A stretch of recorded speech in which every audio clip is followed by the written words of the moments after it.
questions made easy with Scott. Now we are going to use our handy dandy question solving template that I created. If you don't have it, get it out, pause the video, get it out right now. Let's use it, all right?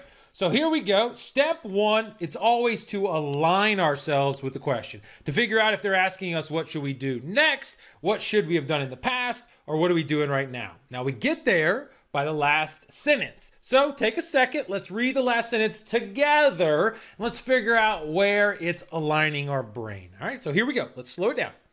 There's a 22% buffer in the budget for cost overruns. Great. What is the first thing a project manager should do to mitigate this issue? So is that telling us later, what we should have done in the past, or right now? Take a second, say it out loud with me. Now, that's saying what we should do next. So that's next thing we're going to do. Awesome. So should do next. There we go. Let me highlight that. That's key in our mind. Now, as we move over, let's go to step number 2. We're going back to the base of the question. We're going to go top to bottom. We're going to understand what the issue is here. All right, so let's read it together. We're doing this together, you and I. A contractor is late with a critical project deliverable, oh no, due to resource challenges. Doesn't sound good. There's a 22% buffer in the budget for cost overruns. Okay, we've planned for some things. What is the first thing a project manager should do to mitigate this issue? All right, cool. Now, when we're understanding, we always want to say agile, hybrid, or waterfall. Now, not a lot of context in this question, but what do you think? Agile, hybrid, waterfall, or not able to see? What do you think? Come on, tell me. Well, I think it's probably waterfall. It's really hard to know definitively, but they're saying key project deliverable, buffer, those kind of things. Really makes me think of long-term planning kind of projects. So I'm going with waterfall. Great, sweet. Then when in the project? Are we really early? Are we right near the end? Are we in the middle? Where do you think we are? And where are we process-wise since we're in the waterfall neighborhood? Let's look at it. So contractor is late with a critical project deliverable. So work is going on. So therefore, we're definitely in the meat of the project, in the middle. That makes sense. Due to resource challenges, 20% buffer in the budget. So we have a baseline. Awesome. So if we have a baseline, we're into the meat of the project. Which process groups do you think we're in? Say it out loud. All right, we're in executing, monitoring, controlling. Because when we jump in executing, we're always got a foot in each. Got to do the work, got to check how the work's doing. So that's where we are. We're checking on our progress. And this is a big deal, right? Because a critical product deliverable is late. All right, so cool. So what are some of the keywords that jump out at you? Well, to me, I'll do one and then you do one, all right? So here we go. I'll take the first one. Now, the first thing that jumps out at me is critical product deliverable. So we're dealing with something that's like super duper important here. Let me highlight that thing. All right, and it's late. Now, great. Those are things. We are late on a critical product deliverable, so we got to get our ships in order. There's a big problem here that we got to solve for. All right, so that's a keyword. Now, there's another keyword or two in the later parts of the question. Can you pick them out? Come on. Tell me. This kind of back and forth is super important for your learning process, by the way. All right, so in the second group of sentences, what do you think keywords are? Now, cost overruns, so we're over. We got a 22% budget, buffer in the budget. A little bit weird that we're talking about cost and the schedule. So, all right, that's interesting. But what should the project manager do to mitigate? This one, mitigate, I think is a super duper important word as I change over to the pointer type. So we're gonna go there. I think mitigate's a giant issue. What does it mean to mitigate an issue? You got to ask yourself, what does it mean to mitigate an issue? Is it to totally avoid it? No, that would be avoid. Mitigate means to lessen the impact of said issue. So we're really late on these deliverables. Oh no. Here's where we kind of pull it all together. Now, as we work into step 3, which is assert, we assert two things. We reaffirm what we think the question is asking, what the issue is. So let me do that with you, all right? So I'm going to go ahead and try to do this, and then you're going to tell me what you think you would do in real life, all right? So let me try to frame it up. All right, so we got a lot of things going on in this project. There are critical project deliverables, and it turns out the contractor that's delivering them is late. Oh no, something's outside. So that's a big problem, okay? And then we have a little bit of buffer for cost overruns. Don't know how that applies with schedule necessarily, but we got to figure out a way to mitigate this. So we know that we're stuck with this contractor for a little while right now, at least. Let's try to lessen the impact of this, lateness in the deliverable. Does that seem reasonable? If you walked up on me, you'd say, okay, that kind of makes sense. I feel like I'm up to speed. Great. Super important that you do that. Now, what we also do is, what would you do in real life? So you got to ask yourself, say it out loud. What would you do in real life? If you had this problem, really important stuff, contractors delivering. They're late. You need to get it done. Go. Say it out loud. What would you do? I'll give you 3 seconds. All right, cool. So in my world, I might, first of all, understand why they're late, understand what the issues are, understand what the timetable is. And then if we're trying to, so that's going to give me some understanding, right? Some fodder to like help my brain, but they asked me to mitigate. So if I got to mitigate this issue, lessen the impact, I might go out there and start saying, what other options do I have? What other options do I have? Can I get out of this contract? Is it so critical that it would hurt me worse than getting out of it? Like, do I have other ways to go? Can we do this in-house? Could we pull it in-house? Could I throw more money at it? Let's just figure out what my options are. I'm not going to pull a trigger yet because it mitigate. I'm going to try to lessen. That's what I would do in the real world. All right. So now that we've done that, we've asserted what the issue is and what we would do. That's awesome. Let's go to 4. Now we're going to evaluate each answer by itself, right? By itself. So when we do this one by one, I want you to stop, pause the video, and say what you would do, all right? What you would do, whether you like it or you don't like it, and why, all right? So let's go just through A. Let's read it.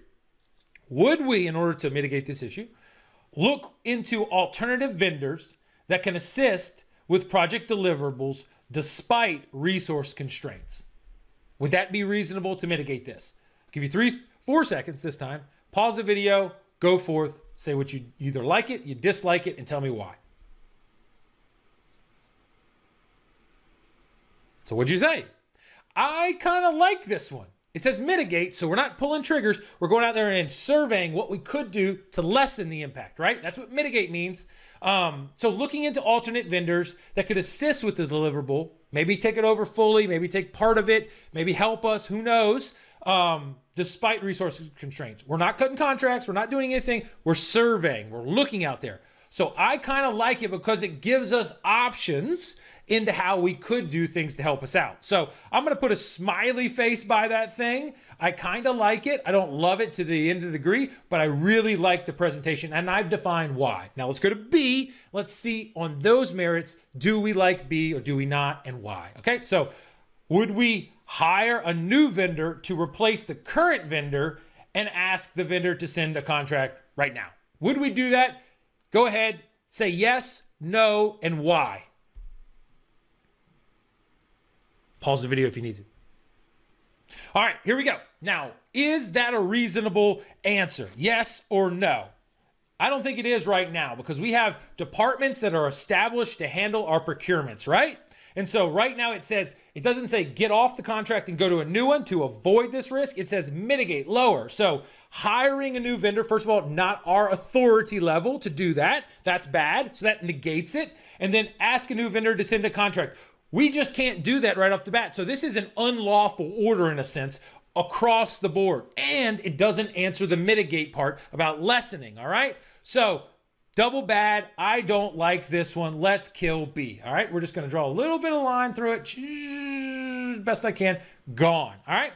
So let's go to C. Let's see what we like about C. So would you hold a discussion with the vendor regarding the legal implications of this slippage?